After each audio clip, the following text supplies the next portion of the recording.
Hello बच्चा party, क्या हाल चाल। हाँ, तो कैसे हैं आप सब। आई होप आप सब अच्छे होंगे और अच्छे से अपनी पढ़ाई लिखाई कर रहे होंगे। चलिए, ज़्यादा टाइम वेस्ट नहीं करते हैं, टाइम वैसे भी है नहीं अपने पास और वक्त को हमें बचा कर रखना चाहिए। ठीक, तो आज जो चैप्टर हम स्टार्ट करने वाले हैं उसका नाम है बायोलॉजिकल क्लासिफिकेशन। बायोलॉजिकल क्लासिफिकेशन, ठीक है। बायोलॉजिकल क्लासिफिकेशन ये आपके क्लास 11th का क्लास 11th का चैप्टर नंबर 2 है। अगर आपने अब तक अपनी एनसीईआरटी की बुक खोल कर देखी होगी तो शायद आपको ये चीज़ पता होगी। अगर जिसने खरीदी नहीं है अभी तक तो उसको पता नहीं होगा। ठीक है, जोक्स अपार्ट, सबसे पहले हम बात करते हैं क्लासिफिकेशन, जो वर्ड हमारी कॉपी में हमें दे रखा है। क्लासिफिकेशन का मतलब क्या होता है भाई, बताएंगे। What is classification. क्लासिफिकेशन का मतलब होता है चीज़ों को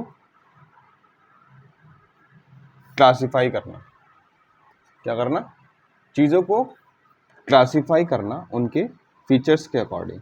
किसके अकॉर्डिंग? फीचर्स के अकॉर्डिंग। ठीक है भाई, क्लासिफिकेशन ऐसा नहीं है कि हम नई चीज़ पढ़ रहे हैं, चीज़ों को भी हम क्लासिफाई करते हैं। और आपको एक मज़े की बात बताऊं, आप तो चीज़ों को बचपन से ही क्लासिफाई करने लगते हैं। मतलब जब हम छोटे थे तो हमारे घर में टॉयज़, मतलब हमारे मम्मी पापा ने टॉयज़ दिलाए थे हमको। तो हम क्या करते थे, जैसे अगर मेरे पास जितनी, मैं क्या करता था, मेरे पास जो कार्स होती थी ना, मैं उनको एक बॉक्स में अलग रखता था, अलग बॉक्स में रखता था। ठीक है, मेरे पास जो टैडी होते थे मैं उनको एक अलग बॉक्स में रखता था। ठीक है, अगर कोई लड़की है तो वो भी चीज़ों को क्लासिफाई करती थी, उसको जैसे डॉल दी तो वो उसको अलग। तो ऐसा होता था भाई, चीज़ों को हम बचपन से क्लासिफाई करते हैं, बड़े होकर भी क्लासिफाई करते हैं। मम्मा किचन में चीज़ों को क्लासिफाई करती हैं। भाई खाने की जो थाली होती है, क्या होती है? थाली, उसको एक अलग रैक में रखा जाता है, अलग जगह रखा जाता है। ग्लासेस को अलग जगह रखा जाता है ना। स्पून को अलग जगह रखा जाता है। तो साइंटिस्ट ने कहा कि भाई इतने सारे लिविंग ऑर्गेनिज्म हैं, इतने सारे लिविंग ऑर्गेनिज्म हैं, तो क्यों ना इनको भी क्लासिफाई किया जाए। ठीक है, इतने सारे लिविंग ऑर्गेनिज्म हैं, उनको भी क्या किया जाए? क्लासिफाई किया जाए। क्लासिफाई करने की ज़रूरत क्यों पड़ती है भाई? जिससे कि चीज़ें आसान हो जाएं। ठीक है, क्या हो जाए? आसान हो जाए। भाई बात करते हैं तो मिलियंस ऑफ स्पीशीज अर्थ पर प्रेजेंट है लिविंग ऑर्गेनिज्म की। उनको अलग अलग एक एक करके पढ़ना नामुमकिन है। नामुमकिन ही है यार। 1.7 to 1.8 मिलियन स्पीशीज अर्थ पर प्रेजेंट है अभी तक लिविंग ऑर्गेनिज्म की। समझ आ रही बात? जिसमें कि रॉबर्ट में कहते हैं कि अप्रॉक्सीमेटली 7 मिलियन स्पीशीज है। और कुछ तो ऐसी रहेंगी जिनको हम डिस्कवर करने से पहले ही खो देंगे। ठीक है, वो खत्म हो जाएंगी, विलुप्त हो जाएंगी। चीज समझ में आई? तो चीज़ों को क्लासिफाई करना बहुत ज़्यादा ज़रूरी है। ठीक है, तो चीज़ों को क्या करना होता है? हमें क्लासिफाई करना होता है। क्या ये बात समझ में आई? अरे बोलो हाँ कि ना। ठीक है, तो हम क्लासिफिकेशन की एक अच्छी सी डेफिनेशन लिख लेते हैं, है ना। जो भी आपको इसमें से इंपॉर्टेंट दिखाई दे वो लिख लेना है। क्लासिफिकेशन की डेफिनेशन ज़रूर लिखनी है। लिखेंगे अ प्रोसेस, ये एक प्रोसेस है बाय विच एनी ऑर्गेनिज्म, कोई भी ऑर्गेनिज्म, लिविंग ऑर्गेनिज्म की बात हो रही है यहाँ पर, organism is grouped into convenient categories. ठीक है, ये एक प्रोसेस है जिससे कोई भी ऑर्गेनिज्म उसके कन्वीनियंट कैटेगरीज में उसको रखा जा सकता है। थोड़ा सा और समझेंगे इसको। On the basis of some easily observable characters। भाई मान लेते हैं कि हमारे पास एक डॉग है और एक कैट है। हम इसको किस बेसिस पर क्लासिफाई करते हैं? बाहर से देखते हैं हम चीज़ों को, है ना। भाई देखो, बाहर से देखने में भी पता चल जाता है ना कि ये डॉग है, ये कैट है, ये मेल है, ये फीमेल है ना। ये क्लास फर्स्ट है, ये क्लास सेकंड है। तो चीज़ों को क्लासिफाई करते रहते हैं भैया हम। उनके इजीली ऑब्जर्वेबल करेक्टर्स, मतलब ऑब्जर्वेबल का मतलब जो हमें बाहर से दिखाई दे रहे हैं करेक्टर्स, वो वाले, इनको हम मॉर्फोलॉजिकल करेक्टर्स भी बोल सकते हैं। क्या बोल सकते हैं? मॉर्फोलॉजिकल करेक्टर्स भी इनको बोला जा सकता है। मॉर्फोलॉजी देखो दो चीज़ें होती हैं, एक होती है मॉर्फोलॉजी, एक होती है एनाटॉमी। एनाटॉमी इंटरनल स्ट्रक्चर की बात करते हैं, सेल के स्ट्रक्चर की बात करेंगे, उसके है ना बाकी चीज़ों की बात करेंगे जो इंटरनल है। लेकिन बाहर का मतलब होता है जो एक्सटर्नल स्ट्रक्चर्स होते हैं, एक्सटर्नल फीचर्स होते हैं, उनकी बात करी जाती है। भाई तेरा नाक कैसा है, कान कैसा है, मुंह कैसा है ना, कुत्ता जीभ बाहर निकालता है, बिल्ली की मूंछें होती हैं, ऐसे फालतू की बातें हो रही हैं, बट ठीक है। ठीक है, तो हमने क्या किया, डॉग और कैट को उनके बाहर से देखकर ही हमने उनको क्लासीफाई कर दिया। ऐसे ही हम मेल्स को और फीमेल्स को ह्यूमंस में अगर हम बात करें तो क्लासीफाई करते हैं कि भाई ये मेल्स हैं और ये फीमेल्स हैं। क्या समझ में आ गई बात? क्लासिफिकेशन। बायोलॉजी का मतलब तो पता ही है तुम्हें। अरे भाई यार ये तो पता ही होगा, बायोलॉजी किसकी स्टडी होती है? It is the branch of science in which we study about the living organism. तो लिविंग ऑर्गेनिज्म के ही क्लासिफिकेशन को हमने चैप्टर का नाम दे दिया बायोलॉजिकल क्लासिफिकेशन। तो जब भी हम कोई चैप्टर पढ़ेंगे तो पहले हमें उसके मीनिंग को जानने की जरूरत है कि यार चैप्टर हमें किस बारे में बताना चाह रहा है। और पूरी बायो को हम एक कहानी की फॉर्म में पढ़ेंगे कि यार क्या स्टोरी ये चैप्टर बयां कर रहा है। हर एक चैप्टर अपने आप में एक स्टोरी है, ठीक है। तो घबराने की ज़रूरत नहीं है, एक कहानी की तरीके से पढ़ेंगे। और थ्योरेटिकल चैप्टर है भाई, बायो पूरी थ्योरी है, तो हमें बार बार चीज़ों को रिवाइज करना पड़ेगा। आज भी हम जब पढ़ते हैं पढ़ाने के लिए आते हैं तो हम पहले चीज़ों को पढ़कर आते हैं, क्योंकि थ्योरेटिकल चीज़ों में हम हमेशा चीज़ों को भूलते रहते हैं। समझ में आया? तो लिविंग ऑर्गेनिज्म को जब हम क्लासीफाई करते हैं उसी को बोलते हैं बायोलॉजिकल क्लासिफिकेशन। वाह भाई वाह, मज़ा आया, कितना अच्छा समझाया मैंने, वाह, शाबाश भाई शाबाश। ठीक है, तो लिविंग ऑर्गेनिज्म को जब हम क्लासीफाई करते हैं उसी को बोलते हैं बायोलॉजिकल क्लासिफिकेशन। आई होप आपको ये सब समझ में आ गया होगा।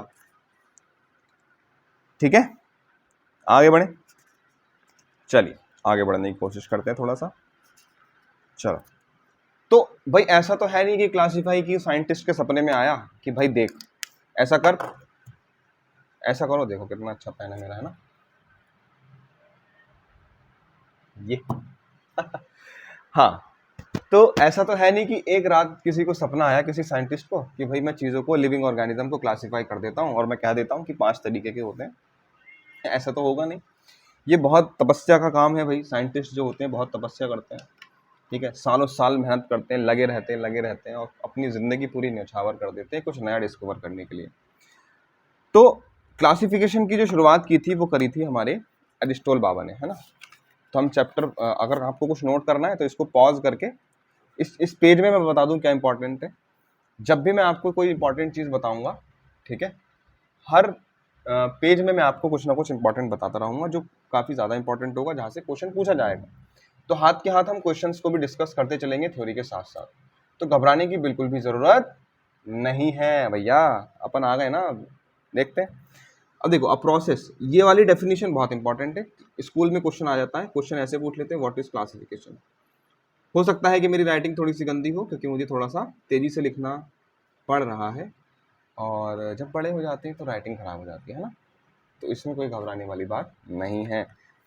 चलिए, ये था हमारा पेज फर्स्ट और हम पढ़ रहे हैं अपने सेकंड पेज की तरफ, ठीक है।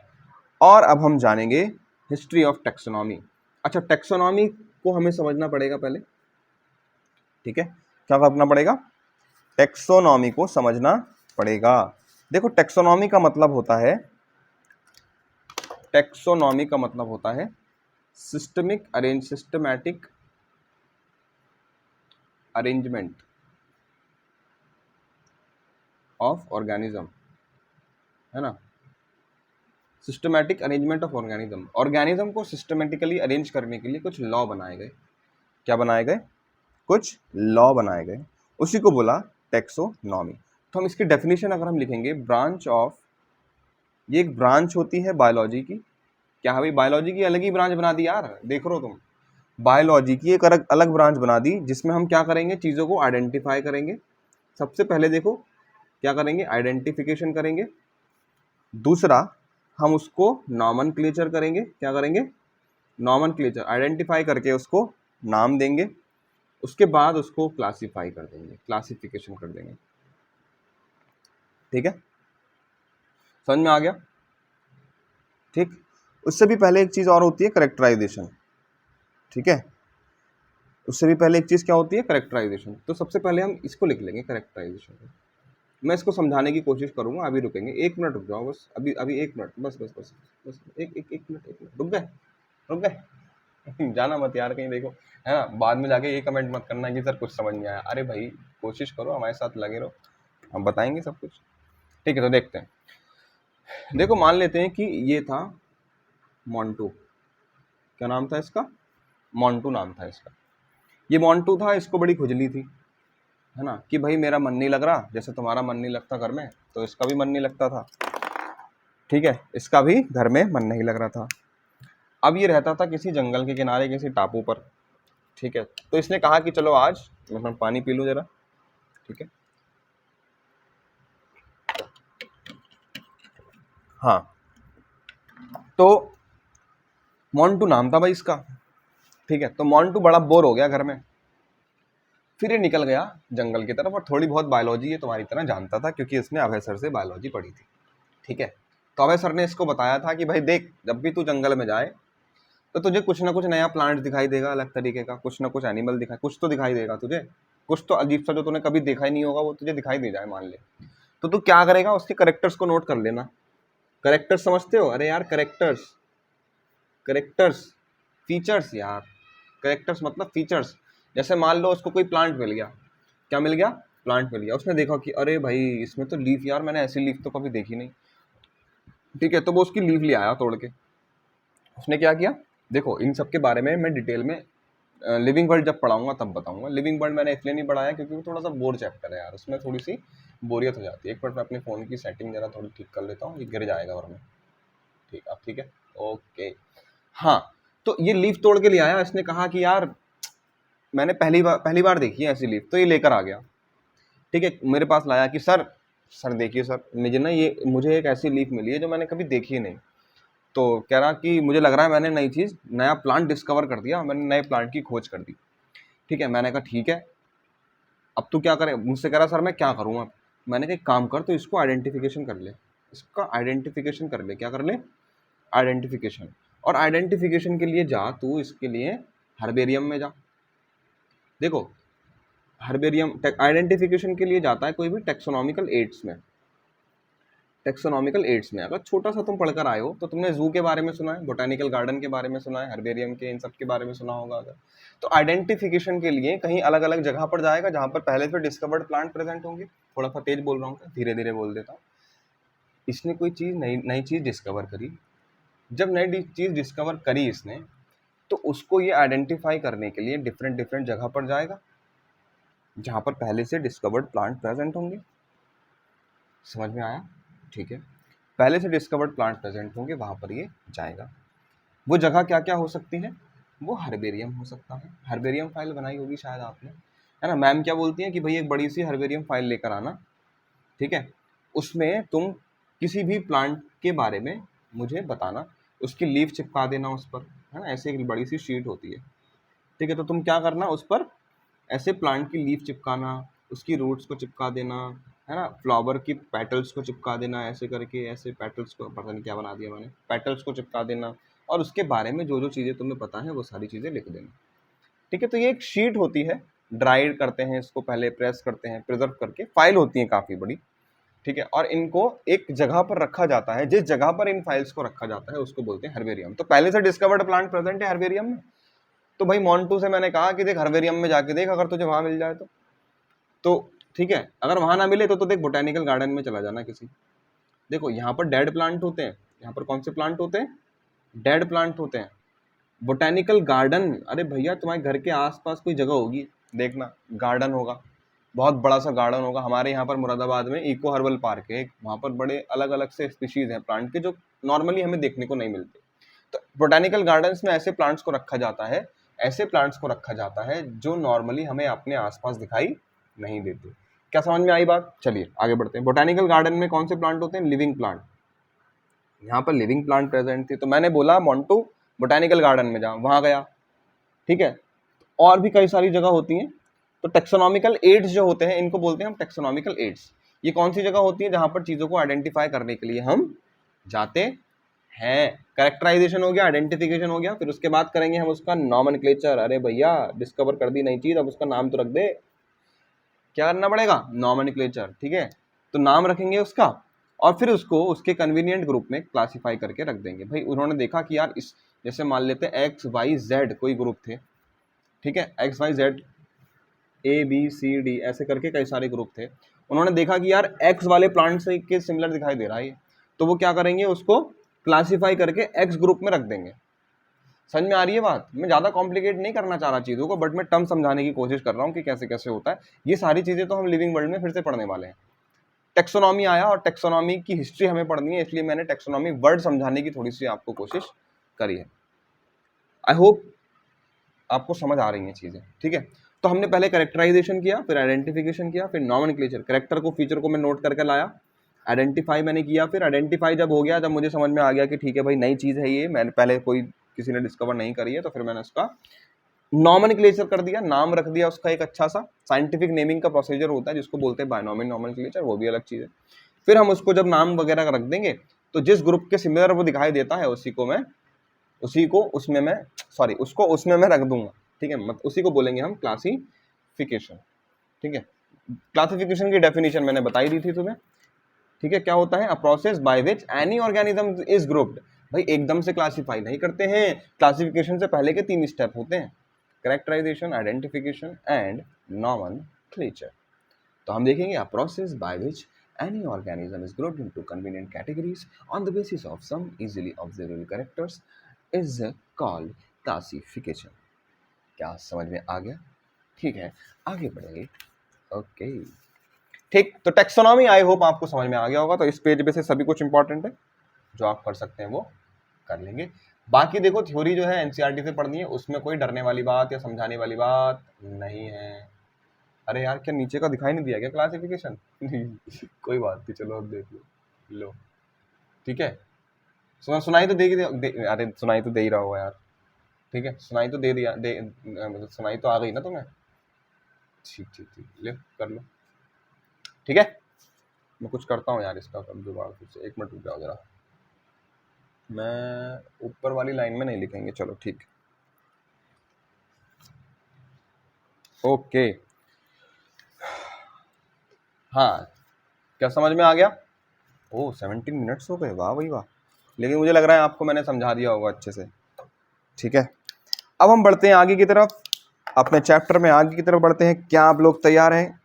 हाँ कि ना, बोलो हाँ कि ना, तैयार हैं, ठीक है। अब टेक्सोनॉमी हमने समझ लिया, अब हम बात करेंगे हिस्ट्री ऑफ टेक्सोनॉमी की। किसकी बात करेंगे? हिस्ट्री ऑफ टेक्सोनॉमी की।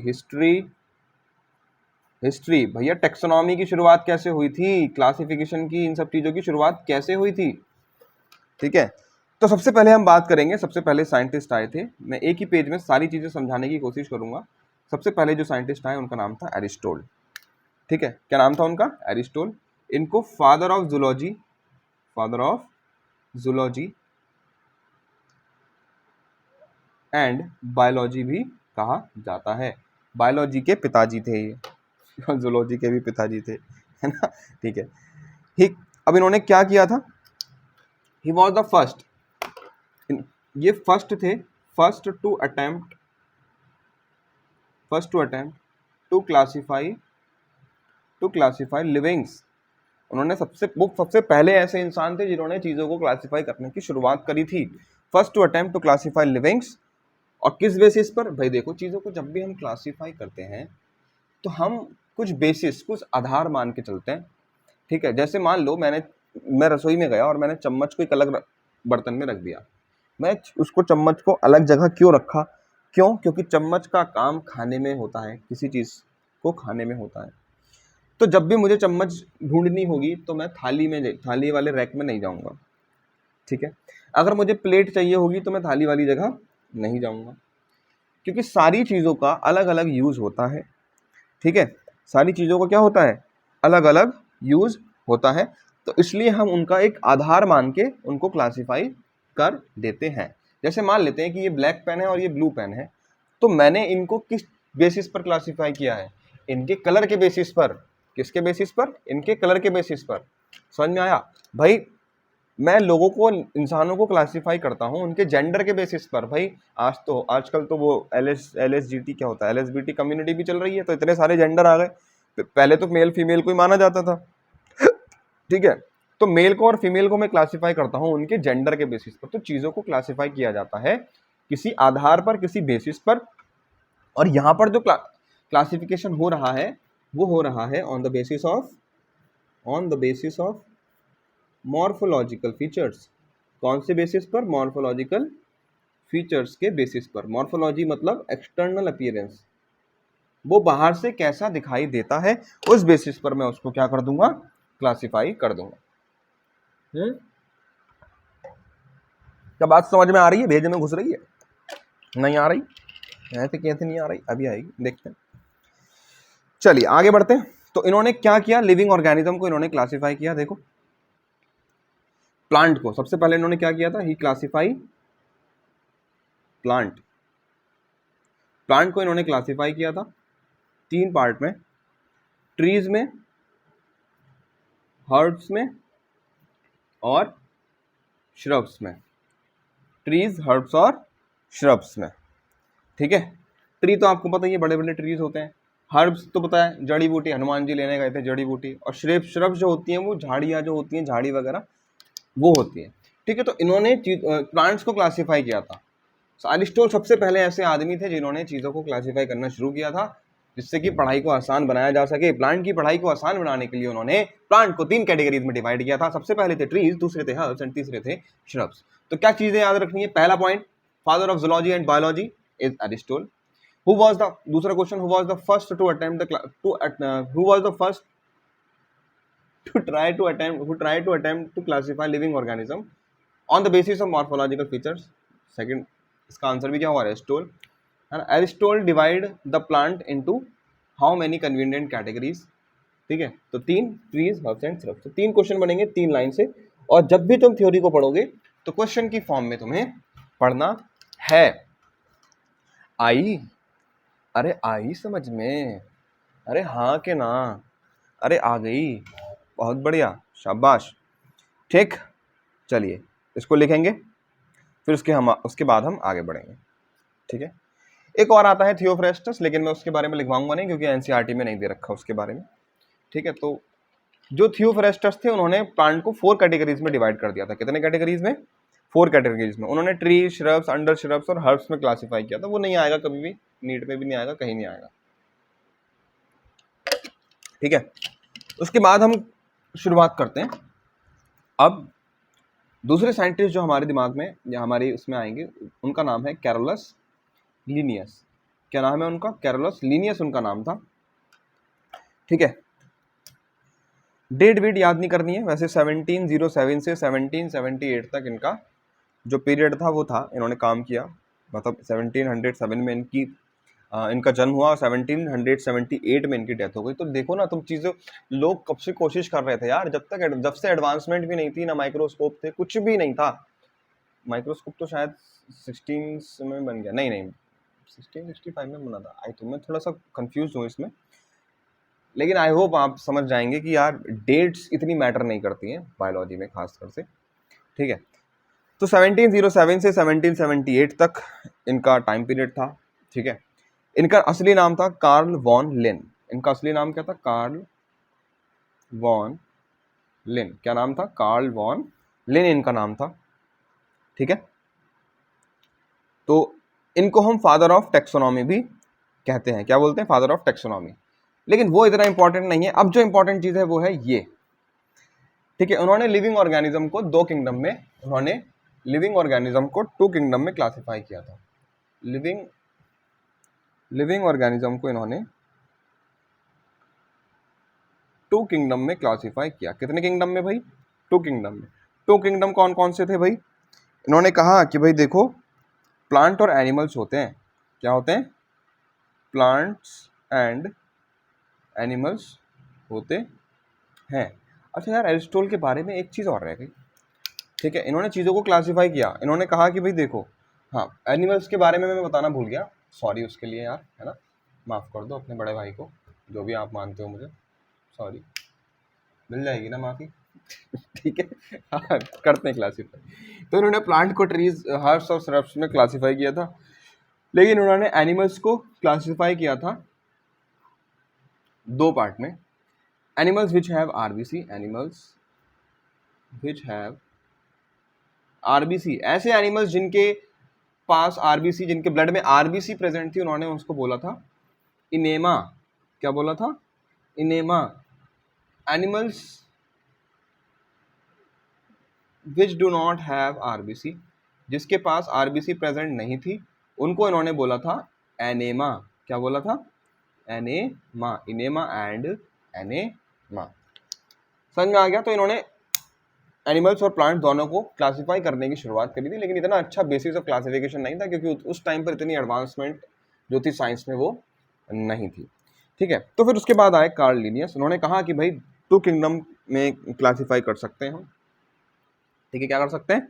2 किंगडम में चीज़ों को क्लासिफाई कर सकते हैं। और उन्होंने कहा, और उनका बेसिस क्या था? देखो, जब भी हम क्लासिफाई करेंगे तो क्या होगा? एक बेसिस ऑफ क्लासिफिकेशन होता है जिसके आधार पर चीज़ों को क्लासिफाई किया जाता है। बेसिस ऑफ क्लासिफिकेशन क्या था यहाँ पर? बेसिस ऑफ क्लासिफिकेशन था प्रेजेंस और absence of cell wall. Cell wall का होना या ना होना उसका बेसिस था क्लासिफिकेशन का। प्लांट्स के अंदर सेल वॉल प्रेजेंट होती है, सेल वॉल इज प्रेजेंट, यहाँ पर सेल वॉल प्रेजेंट होती है, यहाँ पर सेल वॉल क्या होती है? Cell wall is absent. ठीक है, तो मुझे लगता है कि छोटी क्लास में आप थोड़ा बहुत तो पढ़कर आए होंगे, छोटी क्लास में थोड़ा बहुत पढ़कर आए होंगे कि प्लांट के अंदर सेल वॉल होती है बट एनिमल्स के अंदर सेल वॉल नहीं होती। ठीक है, इतना समझ में आया। ये बात किसने कही थी? सबसे पहले कार्ल लिनियस ने। ठीक है, इस बेसिस पर इसने क्लासिफाई किया था। ठीक है,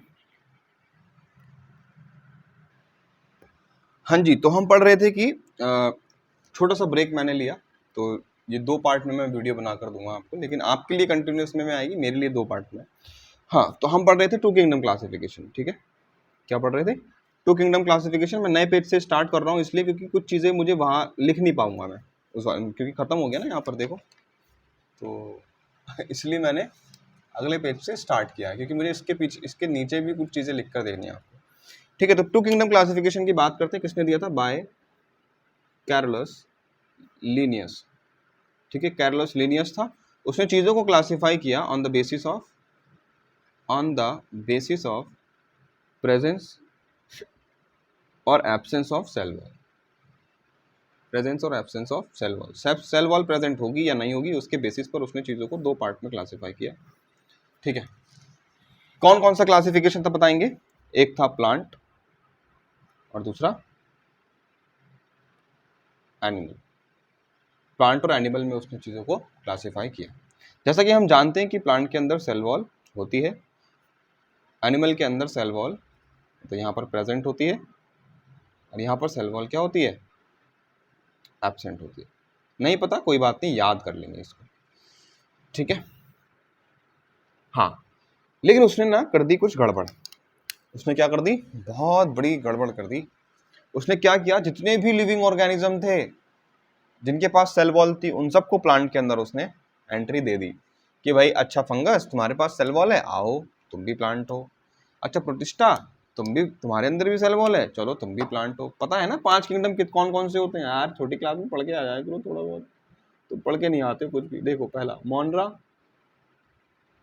प्रोटिस्टा, यहाँ तक पहुँचना है हमें। कैसे कैसे क्लासिफिकेशन हुआ था, कौन से साइंटिस्ट ने कौन से किंगडम को इंट्रोड्यूस किया था, ये पढ़ रहे हैं ना हम। प्रोटिस्टा,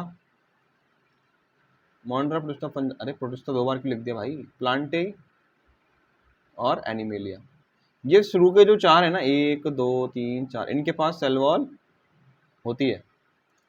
ठीक है, इनके पास क्या होती है? सेल वॉल होती है। लेकिन जो हमारे पास एनिमल सेल होता है उसके पास सेल वॉल एब्सेंट होती है। तो 5 किंगडम में से केवल एनिमल किंगडम ऐसा है जिसके पास सेल वॉल नहीं होती। राइटिंग बहुत गंदी है, कोई बात नहीं देखो सुनो जरा। तो सबसे पहले इसमें देखो कुछ चीजें तो ठीक कर दी। जो प्लांट थे, प्लांट को प्लांट में रखा, जैसे एल्गी, ठीक है, ब्रायोफाइट, एल्गी, ब्रायोफाइट, टेरिडोफाइट, ये जितने भी प्लांट होते हैं इन सबको उसने प्लांट किंगडम में रख दिया। तो पहली चीज तो उसने सही करी, लेकिन गलती कर दी यहाँ पर। गलती क्या करी उसने? जितने भी बैक्टीरिया थे, बैक्टीरिया किस में आते हैं? किंगडम मोनरा में। जितने भी बैक्टीरिया थे उनको इसने इसमें रख दिया। ठीक है, तीसरा फंगस को भी इसने इसमें रख दिया। किसको? फंगस को। फिर चौथे हैं प्रोटिस्टा। प्रोटिस्टा भी कौन से वाले? डाइनोफ्लैजिलेट हम पढ़ेंगे आगे इसी चैप्टर में, घबराने की बात नहीं है, डाइनोफ्लैजिलेट्स हम पढ़ेंगे। उसको भी उसने किस में रख दिया? तो उसने देखो, अरे बहुत बड़ी गलती कर दी भाई साहब आपने, बैक्टीरिया को भी इसमें रख दिया। बैक्टीरिया प्लांट थोड़ी होता है यार, फंगस प्लांट है क्या? नहीं। प्रोटिस्टा प्लांट है क्या? नहीं। अरे गड़बड़ हो गई, ये तो गड़बड़ हो गई। ऐसा तो ये तो गलत था, मतलब इसमें ड्रॉबैक भी आएंगे, हम आगे पढ़ेंगे अभी क्या क्या ड्रॉबैक थे। फिर एनिमल सेल की बात करते हैं हम। तो जितने भी एनिमल थे, Porifera, Coelenterata, Ctenophora, Porifera, Coelenterata, mammal वगैरह, सब जितने भी एनिमल होते हैं उनको इसने इसमें रख दिया। लेकिन दूसरी गड़बड़ क्या कर दी इन्होंने? एक प्रोटिस्टा होता है जिसका नाम होता है प्रोटोजोआ। क्या होता है? प्रोटोजोआ होता है। उन्होंने प्रोटोजोआ जो प्रोटिस्टा था उसको एनिमल के साथ रख दिया। ठीक है, क्योंकि इसके पास सेल वॉल नहीं थी। तो इन सब के पास सेल वॉल होती है, इसलिए प्लांट में आ गए। इन दोनों के पास सेल वॉल नहीं होती, इसलिए किसमें आ गए? एनिमल्स में आ गए।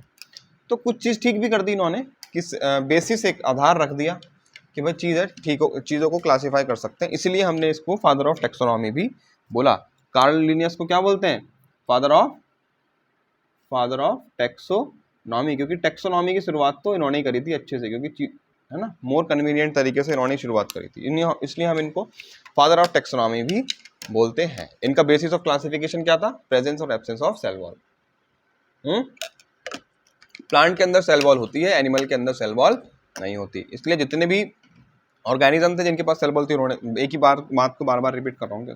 ठीक है, कोई बात नहीं, मैं आगे बढ़ रहा हूँ। ठीक, आई होप आपको इतना समझ में आ गया होगा। ठीक, आगे बढ़ते चले, चलिए आगे बढ़ते हैं। चलो फिर हम बात करते हैं इसके ड्रॉबैक्स की। किसकी? ड्रॉबैक्स की बात करते हैं। भाई क्या गड़बड़ घोटाला कर दिया? ठीक है, ड्रॉबैक का मतलब होता है गड़बड़ घोटाला। गड़बड़ घोटाला रे भैया रे, गड़बड़ घोटाला। कितने होते हैं? 4 ड्रॉबैक होते हैं। ठीक है, प्रोकैरियोट, यूकैरियोट, यूनिसेलुलर, मल्टीसेलुलर जानते हो? अरे हाँ के ना? नहीं जानते हो तो कोई बात नहीं, ठीक है, क्योंकि पूरी 11वीं में हमें यही तो सीखना है यार। प्रोकैरियोट क्या होते हैं? देखो होता क्या है, बायोलॉजिकल क्लासिफिकेशन चैप्टर शुरुआत में इसलिए डाला गया है क्लास 11वीं में, क्योंकि सीबीएसई वालों को लगा कि बच्चा 9-10 में पढ़ के आया है तो उसको यूकैरियोट, प्रोकैरियोट, यूनिसेलुलर, मल्टीसेलुलर ये तो सब पता होगा, लेकिन उनको क्या पता आप कितने महान हैं, आपको तो ये भी नहीं पता कि प्रोकैरियोट क्या होता है, आपको तो ये भी नहीं पता कि यूकैरियोट क्या होता है। लेकिन घबराने की ज़रूरत नहीं है। आप में से 95% बच्चे ऐसे होंगे जिनको बेसिक चीज़ें भी नहीं आती होंगी 9-10 की, लेकिन कोई बात नहीं, फिर से हम आपको पढ़ाएंगे, लेकिन तब तक का हमें सब्र करना पड़ेगा, क्योंकि प्रोकैरियोट और यूकैरियोट में यहाँ तो नहीं समझा सकता आपको। समझ में आ रहा है? क्योंकि फिर यार चैप्टर का इंटरेस्ट खत्म हो जाएगा, मैं टॉपिक से भटक ही जाऊंगा बिल्कुल। समझ में आ रहा है? वो प्रोकैरियोट और eukaryote cell the unit of life का टॉपिक है, तो वहाँ हमें पढ़ाना है इसको। तो फिलहाल हम समझने की कोशिश करते हैं कि इन्होंने गड़बड़ कर दी क्या। प्रोकैरियोट्स को यूकैरियोट्स के साथ रख दिया। ठीक है, प्रोकैरियोट्स को यूकैरियोट्स के साथ रख दिया। बैक्टीरिया के होते हैं प्रोकैरियोट, बाकी सारे यूकैरियोट। चलो फिर भी चलो बहुत है ना, मैं बता देता हूँ फिर भी, क्योंकि मेरे से रहा नहीं जाएगा। प्रोकैरियोट और यूकैरियोटिक सेल होते हैं भाई, ये तो पता है। अच्छा, यूनिसेलुलर मल्टीसेलुलर पता है? यूनिसेलुलर मतलब कोई भी ऑर्गेनिज्म जो एक सेल से मिलकर बना होता है उसको यूनिसेलुलर बोलते हैं, और जो एक से ज़्यादा या 1000 या millions of billions of cell से मिलकर बना होता है उसको बोलते हैं मल्टी सेलुलर ऑर्गेनिज्म। इतनी बात समझ में आती है? ठीक है, आइए देखते हैं। तो प्रोकैरियोट और यूकैरियोट समझाते हैं। प्रोकैरियोट, दूसरा होता है यूकैरियोट। देखो, प्रोकैरियोट ऐसे ऑर्गेनिज्म होते हैं जिनके पास न्यूक्लियस एब्सेंट होता है। क्या होता है? न्यूक्लियस नहीं होता। जैसे मान लो ये सेल है, ठीक है, हमें पता है कि सेल होता है, सेल के अंदर न्यूक्लियस होता है, उसके अंदर डीएनए या फिर आरएनए प्रेजेंट होता है। लेकिन प्रोकैरियोटिक सेल के अंदर डीएनए आरएनए तो होता है, लेकिन वो न्यूक्लियस के अंदर नहीं होता, मतलब उस पर न्यूक्लियर मेम्ब्रेन नहीं होती। तो न्यूक्लियस क्या होता है? यहाँ पर एब्सेंट होता है, यहाँ पर न्यूक्लियस हाँ प्रेजेंट होता है ना? क्या होता है? प्रेजेंट होता है। यूकैरियोटिक ऐसे ऑर्गेनिज्म होते हैं जिनके पास न्यूक्लियस प्रेजेंट होता है। तो छोटे से बेसिस, मतलब शुरुआत में ये जानना हमें, इतने में ही काम हो जाएगा मतलब अपना। लेकिन जब cell the unit of life पढ़ेंगे वहाँ पर तो पूरा टॉपिक पढ़ाऊंगा मैं अलग से कि कैसा स्ट्रक्चर होता है, क्या हैबिटेट होता है, क्या डिफरेंस होता है, ये सारी चीज़ें। लेकिन उन्होंने क्या किया, प्रोकैरियोट को यूकैरियोट के साथ रख दिया। प्रोकैरियोट था मोनरा हमारा, बैक्टीरिया, ठीक है, यूकैरियोट तो बाकी के चारों जो थे वो ऑल 4 बाकी के, ठीक है, बाकी के सारे जो 4 जो थे वो यूकैरियोट थे। गड़बड़ हो गई। दूसरा, यूनिसेलुलर को इन्होंने मल्टीसेलुलर के साथ रख दिया, यूनिसेलुलर विद मल्टीसेलुलर। भाई बाकी सब तो यूनिसेलुलर मल्टीसेलुलर है, लेकिन जो मोनरा है वो कैसा है, यूनिसेलुलर है, और प्रोटिस्टा है वो भी कैसा है, तो यूनिसेलुलर को मल्टीसेलुलर के साथ रख दिया। तीसरे की बात करते हैं, तीसरा क्या है, हाँ चलिए तीसरे पॉइंट की बात करते हैं। तो पहला क्या था, प्रोकैरियोट को यूकैरियोट में रख दिया, यूनिसेलुलर को मल्टीसेलुलर में रख दिया। बाकी के जो 3 है, फंगस, प्लांटेई और एनिमेलिया, ये तीनों क्या है, मल्टीसेलुलर है। तो ये भी गड़बड़ कर दी इन्होंने। फिर अगला क्या था भाई, अगला है इन्होंने ऑटोट्रॉफ को हेटरोट्रॉफ के साथ रख दिया। ऑटोट्रॉफ वो होते हैं जो अपना फूड खुद से बना लेते हैं, है ना, और हेटरोट्रॉफ वो होते हैं जो अपने फूड के लिए दूसरों पर डिपेंड रहते हैं। तो अगर हम यहाँ पर देखें, प्लांट में देखने की कोशिश करेंगे तो प्लांट कैसे होते हैं, वही ऑटोट्रॉफ अपना फूड खुद से बना लेते हैं। लेकिन बाकी के क्या होते हैं, फंगस हो गया, या फिर तुम्हारा बैक्टीरिया हो गए कुछ कुछ, या फिर है ना, ये जो हो गए ये क्या हो गए, ये हेटरोट्रॉफ हो गए। तो फंगस का एग्जाम्पल ले लेते हैं, फंगस हेटरोट्रॉफिक होते हैं, ऑटोट्रॉफिक प्लांट्स होते हैं। तो ये भी इन्होंने क्या कर दी, गड़बड़ कर दी थोड़ी सी, ठीक है, ऑटोट्रॉफ को हेटरोट्रॉफ में रख दिया। फिर हम चौथा पॉइंट भी मैं यहीं पे ऐड कर देता हूँ, आप अपनी कॉपी में नीचे लिख लेना। फोर्थ पॉइंट की बात है कि भाई इन्होंने लेस डिफरेंशिएटेड को मोर डिफरेंशिएटेड के साथ रख दिया। लेस डिफरेंशिएटेड, डिफरेंशिएटेड समझते हो, जो थोड़ा सा एडवांस हो, ठीक है, डिफरेंशिएशन का मतलब होता है एडवांस। तो लेस डिफरेंशिएटेड कौन है यहाँ पर, फंगस, ठीक है, और उससे ज़्यादा डिफरेंशिएटेड होते हैं कौन, प्लांट। तो लेस डिफरेंशिएटेड को इन्होंने मोर डिफरेंशिएटेड के साथ रख दिया। तो ये भी इनसे गड़बड़ हो गई थी। और कई सारे ऑर्गेनिज्म ऐसे थे जो दोनों में से किसी भी कैटेगरी में नहीं आ रहे थे। समझ में आया, जैसे फंगस हो गया, ये हो गया, ये सब प्लांट और एनिमल में थोड़ी आते थे, ठीक। आई होप आपको समझ में आ गया होगा। अब हम आगे बढ़ते हैं 3 किंगडम क्लासिफिकेशन की तरफ, ठीक है, किधर बढ़ेंगे, 3 किंगडम क्लासिफिकेशन की तरफ हम चल रहे हैं। चलिए 3 किंगडम क्लासिफिकेशन, 3 किंगडम क्लासिफिकेशन की बात करेंगे, ठीक है। प्रोटिस्टा इसमें ऐड हुआ था, प्रोटिस्टा वॉज एडिड। भाई एक नया किंगडम बनाया गया, प्रोटिस्टा, किसने बनाया, अर्नस्ट हैकेल ने। किसने बनाया, अर्नस्ट हैकेल ने। हम साइड में लिखते चलेंगे। सबसे पहले हमने अरिस्टोल की बात करी थी, अरिस्टोल पहले साइंटिस्ट थे जिन्होंने प्लांट और एनिमल्स को क्लासीफाई किया था। फिर दूसरा कैरोलस लिनियस थे जिन्होंने 2 किंगडम क्लासिफिकेशन दिया था, है ना, कैरोलस लिनियस। अब ये तीसरे आए हैं 3 किंगडम क्लासिफिकेशन लेकर, जिनका नाम है अर्नस्ट हैकेल। क्या नाम है, अर्नस्ट हैकेल, ठीक है। कार्ल लिनियस ने प्लांट और एनिमल को सेल वॉल के बेसिस पर क्लासिफाई किया था। अर्नस्ट हैकेल ने एक नई किंगडम बना दी जिसको उसने बोला प्रोटिस्टा। क्या बोला, प्रोटिस्टा बोला। अब हुआ क्या, थोड़ा सा हम डीप एनालिसिस करते हैं इसकी।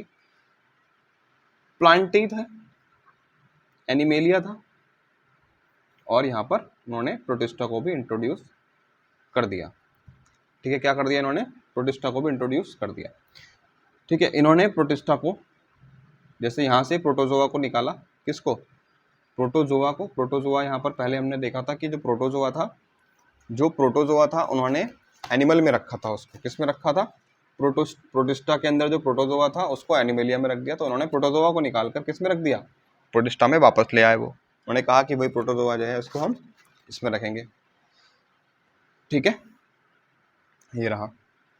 फिर उन्होंने गड़बड़ क्या करी, यहाँ पर उन्होंने गड़बड़ कर दी कि वो फंगस को भी ले आए, ठीक है, प्रोटोजोआ को भी ले आए, बैक्टीरिया को भी ले आए, ठीक है, और ये सारे इन सब को भी ये इसके साथ साथ ले आए।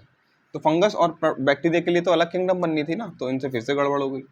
फिर 4 किंगडम क्लासिफिकेशन सिस्टम आया, ठीक है। कौन सा आया, 4 kingdom classification, 4 kingdom classification system आया भाई। 4 किंगडम क्लासिफिकेशन में इंट्रोड्यूस्ड हुआ था मोनरा वॉज एडिड। हम लिखेंगे मोनरा वॉज एडिड, मोनरा वॉज एडिड। तो सबसे पहले से कौन प्रेजेंट था, प्लांट और एनिमल। उसके बाद कौन आया, प्रोटिस्टा। फिर उसके बाद कौन आया, मोनरा। मोनरा को किसने ऐड किया, कोपलैंड ने। क्या नाम था इन साइंटिस्ट का? कोपलैंड। मैं यहाँ लिख देता हूँ कोपलैंड। कोपलैंड ने 4 किंगडम क्लासिफिकेशन दिया था, इन्होंने 3 दिया था और कार्ल लिनियस ने 2 किंगडम क्लासिफिकेशन दिया। कितनी चीज समझ में आ गई आपके? बताएंगे जी। बिल्कुल बात सही है, आगे बढ़ते हैं। कोपलैंड ने करा था, ठीक। तो उसने क्या किया भाई, मोंडा एडिट कर दिया और उसके अंदर उन्होंने बैक्टीरिया को रख दिया। क्या समझ में आ गया ना? ठीक है। 4 किंगडम क्लासिफिकेशन की भी बात हो गई। ज़्यादा इससे कोई इतना पूछा नहीं जाता है कि कब इंट्रोड्यूस किया था, बस साइंटिस्ट के नाम पूछे जा सकते हैं हमसे। हमसे अगर पूछा जाएगा तो 2 किंगडम क्लासिफिकेशन पूछा जाएगा, या फिर हमसे 4 किंगडम क्लासिफिकेशन, 5 किंगडम क्लासिफिकेशन पूछा जाएगा। 3 और 4 से इतने क्वेश्चन नहीं आते क्योंकि एनसीईआरटी में इतना नहीं दे रखा है इनके बारे में। बस हमें ये याद रखना है कि प्लांट और एनिमल आए, फिर उसके बाद प्रोटिस्टा आया, फिर उसके बाद मोनरा आई थी। चलिए अब अपने बिल्कुल इंपॉर्टेंट टॉपिक की तरफ हम बढ़ रहे हैं, 5 किंगडम क्लासिफिकेशन, जिसका तुम्हें था इंतजार। वो घड़ी आ गई, आ गई, आ गई, आ गई। ठीक है, कौन सा क्लासिफिकेशन सिस्टम? 5 kingdom classification. ठीक है, 5 किंगडम क्लासिफिकेशन। आज मैं इसका बिल्कुल तुम्हें बेसिक बेसिक चीज़ें बता देता हूँ, उसके बाद हम जो है एक एक करके आगे बढ़ेंगे। 5 किंगडम क्लासिफिकेशन दिया था आर.एच. विटेकर ने। किसने दिया था? आर.एच. विटेकर ने।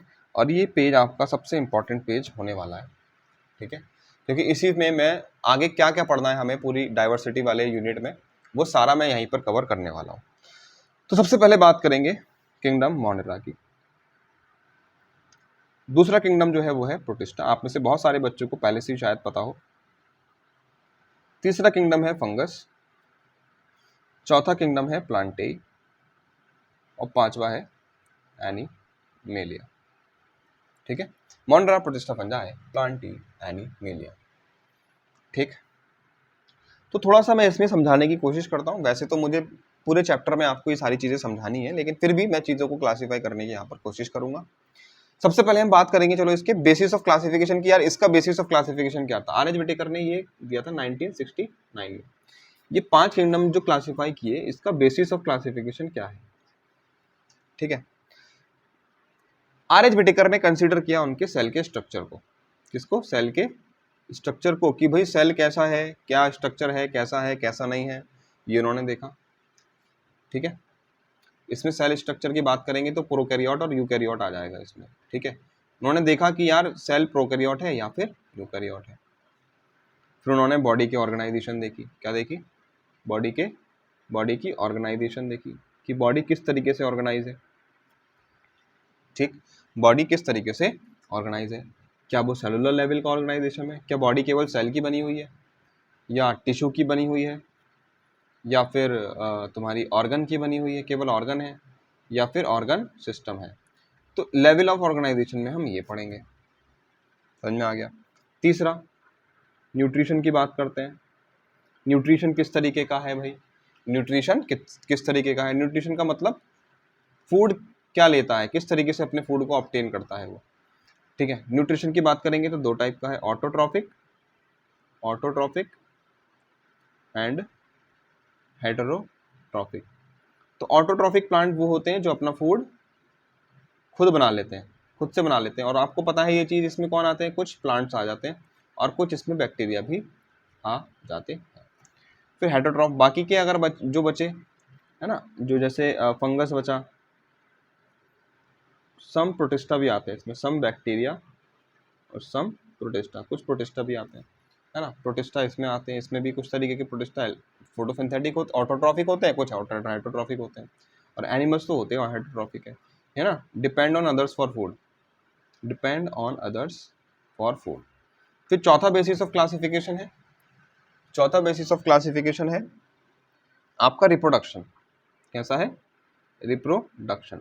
रिप्रोडक्शन की बात करेंगे तो वेजिटेटिव रिप्रोडक्शन हो सकता है, प्लांट में देखने को मिलता है।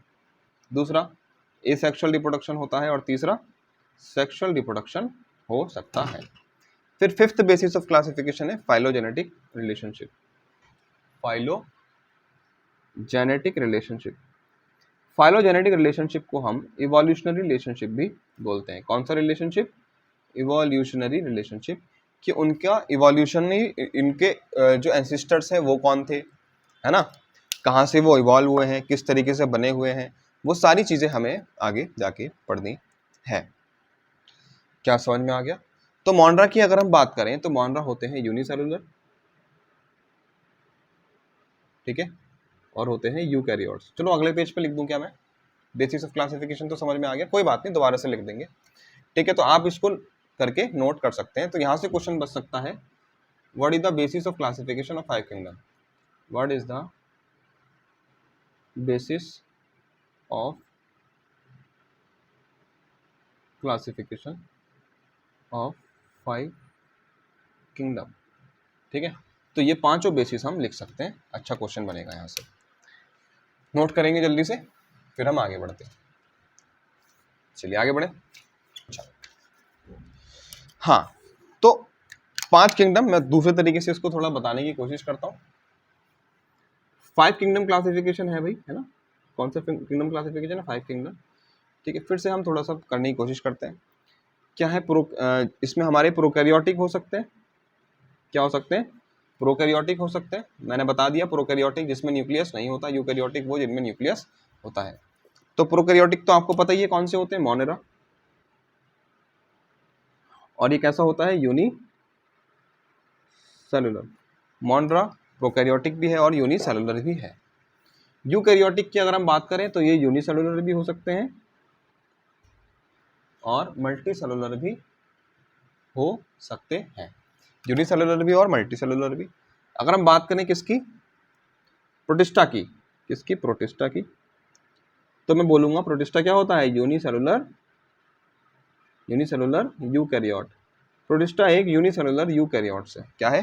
प्रोटिस्टा एक यूनिसेलुलर यूकैरियोट है। यहाँ पर बात करेंगे प्रोटिस्टा, ये फंगाई आ गया यहाँ पर, फंगस। फिर थर्ड है ना, फोर्थ क्या आ गया? प्लांटेई।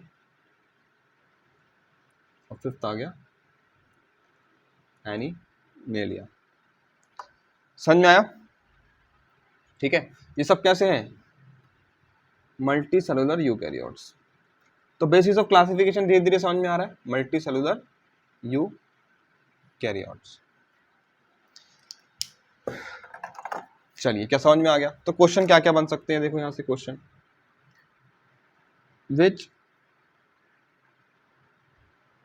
Of the following is a unicellular eukaryote in which of the following. तो ऑप्शन दे देगा वो तुम्हें, क्या क्या ऑप्शन दे देगा? बैक्टीरिया,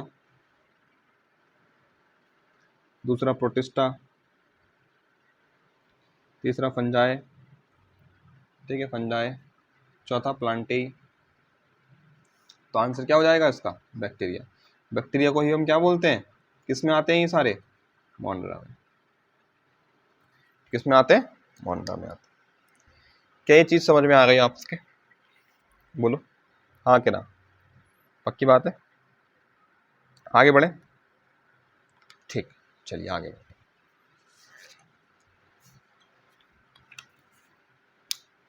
और इसी तरीके से वो क्वेश्चन ये भी पूछ सकता है आपसे कि which of the following are is unicellular eukaryote, है ना। एक क्वेश्चन और आ जाता है यहाँ पे कई बार, यूनिसेलुलर यूकैरियोट कौन है? Eukaryote, unicellular eukaryote. अच्छा, ये आंसर गलत कर दिया क्या हमने यहाँ पे? अरे सॉरी यार, I am really very sorry. Unicellular prokaryote मुझे क्वेश्चन में लिखना था, तो यहाँ पर ये आंसर हो जाएगा, सॉरी सॉरी। यूनिसेलुलर यूकैरियोट्स कौन होते हैं? जो प्रोटिस्टा होता है वो यूनिसेलुलर यूकैरियोट होता है ना। ऐसे 4 ऑप्शन दे देगा वो, तुमसे पूछ लेगा बस, ठीक है। तो आगे बढ़ने की कोशिश करते हैं, हम आगे बढ़ते हैं। अब जो मैं आपको बताने वाला हूँ वो इस चैप्टर की जड़ी बूटी आप कह सकते हैं। क्या कह सकते हैं? जड़ी बूटी कह सकते हैं, क्योंकि आगे हमें अगले 4 चैप्टर में डाइवर्सिटी के बारे में पढ़ना है। डाइवर्सिटी का मतलब कितने डिफरेंट तरीके के ऑर्गेनिज्म हमारे आसपास प्रेजेंट है, उस बारे में पढ़ना है। तो अब मैं ये बताने वाला हूँ कि हमें पूरी यूनिट में क्या क्या पढ़ना है, और उससे आपको एक रिवीजन के लिए काफ़ी इंपॉर्टेंट रहेगा ये वाला पेज आपका। तो ये इंपॉर्टेंट मैं पहले ही लिखे देता हूँ। कितने किंगडम होते हैं? 5 किंगडम होते हैं, मानते हैं कि नहीं मानते? अब तो मान ही जाओ यार। किसने डिस्कवर किए थे? आर्यभट्ट ने 1969। सही है, मैं लिख लेता हूँ फिर से एक बार, मोनेरा, प्रोटिस्टा, फंजाई, प्लांटी और एनिमेलिया। ठीक है। अच्छा, मोनरा, प्रोटिस्टा और फंजाई, इन तीनों के बारे में हम पढ़ेंगे चैप्टर सेकंड में। कौन से चैप्टर में? चैप्टर सेकंड जो बायोलॉजिकल क्लासिफिकेशन है, मैं यहाँ पे बना देता हूँ ऐसे, चैप्टर सेकंड में बायोलॉजिकल क्लासिफिकेशन में हम इसके बारे में जानेंगे। ठीक है, बायोलॉजिकल। प्लांटी क्या है? चैप्टर 3, जो चैप्टर 3 है उसमें प्लांट्स के बारे में जानेंगे और चैप्टर 4 में हम एनिमल्स के बारे में जानेंगे। तो मोनरा को अगर हम क्लासिफाई करने की कोशिश करें तो दो तरीके के बैक्टीरिया होते हैं, आर्की बैक्टीरिया और यू बैक्टीरिया। तो जब हम मोनरा पढ़ेंगे तो मोनरा में हम आर्की बैक्टीरिया और यू बैक्टीरिया के बारे में जानने की कोशिश करेंगे। जब हम प्रोटिस्टा पढ़ेंगे तो इसके 4 ग्रुप्स, 4 या 5 ग्रुप्स होते हैं। ठीक है, मैं बताने की कोशिश करता हूँ। क्राइसोफाइट्स, ये क्या है? प्रोटिस्टा का क्लासिफिकेशन कर रहे हैं हम। क्राइसोफाइट्स, डाइनोफ्लैजिलेट्स,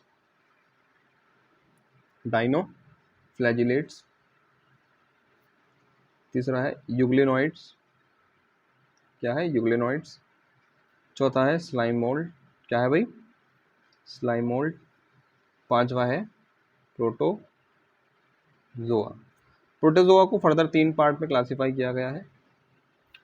पहला है सीलिएटेड, दूसरा है फ्लैजिलेटेड और बाकी अगला है एमीबॉइड। समझ में आया? और एक और दे रखा है जिसको बोलते हैं हम स्पोरोजोअन्स। क्या बोलते हैं? स्पोरोजोअन्स। तो हमें प्रोटिस्टा में ये सब चीज़ें हमें पढ़नी है। फंगस की बात करेंगे, अगर फंगस में हम बात करेंगे तो इसके 4 ग्रुप हैं, phycomycetes, ascomycetes, basidiomycetes and fourth है ड्यूटेरोमाइसिटीज। क्या है? ड्यूटेरोमाइसिटीज। तो हम जब हम फंगस पढ़ेंगे तो इस तरीके से इसी सीक्वेंस में पढ़ना है और सीक्वेंस बिल्कुल सेम रहेगा। तो जब ये तीनों चैप्टर, ये सारी चीज़ें हम पढ़ लेंगे तो ये चैप्टर सेकंड हमारा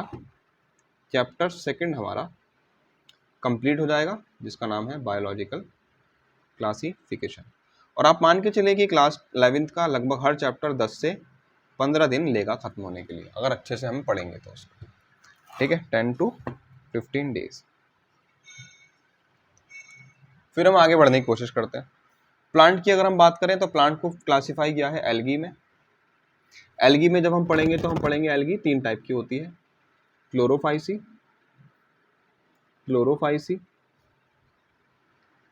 Phaeophyceae and Rhodophyceae. Chlorophyceae, Phaeophyceae and Rhodophyceae. दूसरा है ब्रायोफाइट। क्या है?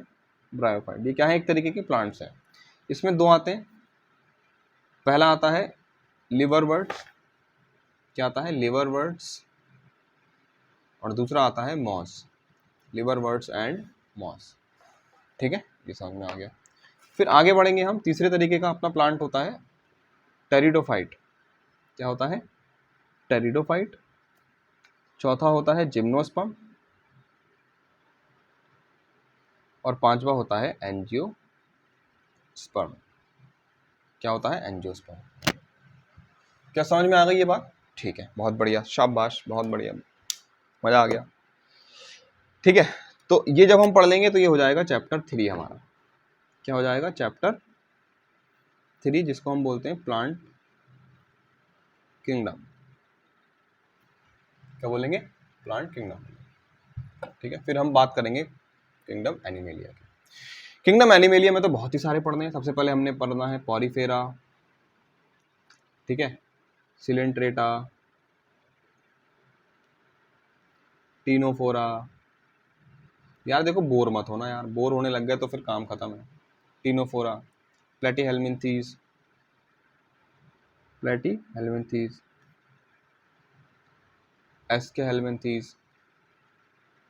एस्केहेल्मिन्थीज, एनिलिडा। क्या होगा? एनिलिडा। फिर 7th होगा आर्थ्रोपोडा। फिर उसके अगला होगा मोलस्का। फिर होगा एकाइनोडर्मेटा। फिर 10th होगा हेमिकॉर्डेटा, हेमिकॉर्डेटा। अब हम एक चीज इसमें जानने की कोशिश करेंगे, ये जितने भी हैं इनको हम बोलते हैं नॉन कॉर्डेट्स। क्या बोलते हैं? नॉन कॉर्डेट्स, है ना। नॉन कॉर्डेट्स इसलिए बोलते हैं, इनकी रीढ़ की हड्डी नहीं होती। क्या नहीं होती? रीढ़ की हड्डी नहीं होती। वर्टिब्रल कॉलम, रीढ़ की हड्डी को बोलते हैं वर्टिब्रल कॉलम या फिर वर्टिब्री। वर्टिब्रल कॉलम एब्सेंट होती है इसमें। फिर हम आगे बढ़ेंगे, फिर हम बात करेंगे पिसेस, ठीक है। पिसेस की बात करेंगे हम, एम्फीबियंस, पिसेस एम्फीबियंस। फिर हम बात करेंगे रेप्टाइल्स, किसकी? रेप्टाइल्स। फिर हम बात करेंगे इसकी, मैमल्स की। इसकी बात करेंगे मैमल्स की। जब इतना हम पढ़ लेंगे तो चैप्टर खत्म हो जाएगा, है ना। पिसेस में पढ़ेंगे हम कॉन्ट्रिक्थीज और ऑस्टिक्थीज, कॉन्ट्रिक्थीज और ऑस्टिक्थीज देखेंगे हम इसमें, ठीक है। तो ये सब क्या होते हैं? मछलियां हैं ये। एक्चुअली ये क्या होती हैं? ये फिशेज होती हैं। इसमें फ्रॉग आता है, इसमें स्नेक वगैरह आते हैं रेंगने वाले, ठीक है। इस सब बारे में मुझे जानना है आगे जाके। इन सबको हम बोलते हैं कॉर्डेट्स। क्या बोलते हैं? कॉर्डेट्स। मैं यहाँ लिख देता हूँ कॉर्डेट्स, है ना। इनकी रीढ़ की हड्डी होती है, तो वर्टिब्री प्रेजेंट होती है इसमें। तो भैया ये है अपनी पूरी की पूरी unit first, diversity in the living world. इतने सारे ऑर्गेनिज्म के बारे में आपको जानना है भाई। क्या करना है? इतने सारे ऑर्गेनिज्म के बारे में जानना है। ये क्या हो गई? यूनिट अपनी फर्स्ट हो गई। क्या समझ में आ गई बात? तो आई होप आप सबको ये समझ में आया होगा। और यार मैसेज मेरा यही है कि देखो बहुत लंबे लंबे लेक्चर होने वाले हैं। और सच बताऊं मैं आपको, अभी चैप्टर की शुरुआत हुई है। अभी मैंने जब 1 घंटा आपको पढ़ा दिया था, चैप्टर की शुरुआत हुई है और अभी तक ऐसा कोई टॉपिक मैंने नहीं पढ़ाया जहाँ से क्वेश्चन बन सकता है या फिर आता है। एक आधा की क्वेश्चन बनेगा। कल को जब हम आएंगे तो सबसे पहले हम शुरुआत करेंगे किसकी? मॉन्ड्रा की। और मॉन्ड्रा पढ़ेंगे हम पहले आर्कीबैक्टीरिया। ऐसे करते करते आर्कीबैक्टीरिया, फिर यूबैक्टीरिया, फिर ये ऐसे तरीके से हम आगे आगे बढ़ते जाएंगे। और कम से कम लगभग आपके इस पहले यूनिट को लगेंगे 1.25 महीने, तो 45 डेज या फिर 60 डेज भी लग सकता है। समझ में आया? ठीक है। तो घबराना नहीं है यार। हो सकता है कुछ चीज़ें आपको नहीं आती हों और कुछ चीज़ें समझ में नहीं आई हों, तो घबराने की ज़रूरत नहीं है यार।